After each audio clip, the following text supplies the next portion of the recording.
Unconscious bias is the result of an individual's brain making quick judgments, without being aware of the impact and influence they have on decisions. A natural event, unconscious bias is strongest when your reliance on quick judgments increases because you're stressed, tired, or overwhelmed.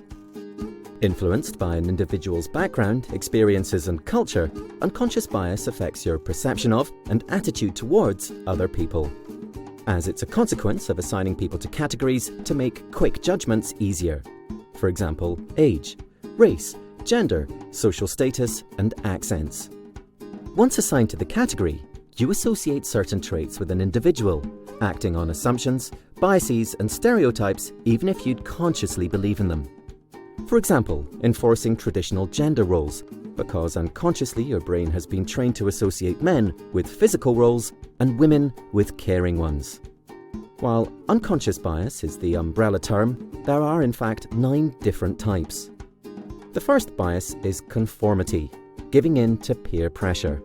The second is beauty, believing that good-looking people are more successful. Third is affinity, feeling a connection with someone and letting it influence you. Fourth is similarity, surrounding yourself with people who are like you. Fifth is attribution, the belief that if you do well, it's the result of hard work, and if you fail, it's due to external factors.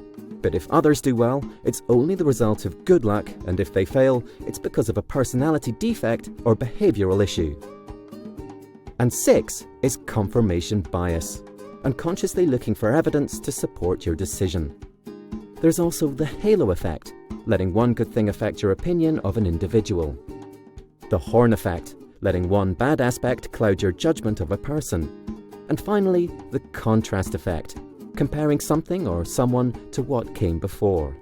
So how does unconscious bias affect the workplace? Well, unconscious bias leads to a less diverse workforce, as it affects the recruitment, promotion, and performance management processes, as people tend to hire, promote, and more effectively manage someone they have a connection with. However, research shows that a diverse workforce is more productive, as they're better able to adapt to new situations, offer improved customer service, and are more innovative.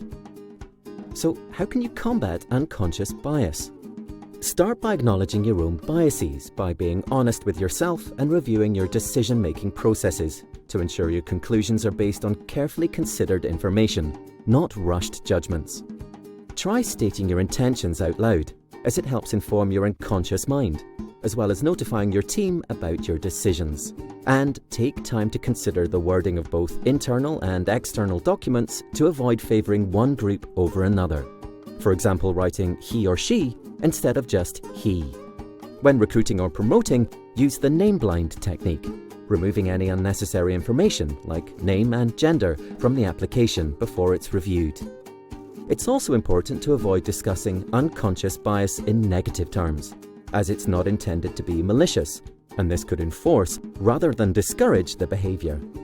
In summary, unconscious bias occurs naturally, the product of making thousands of decisions, but can be mitigated by implementing clear organisational policies and encouraging individuals to acknowledge their own biases.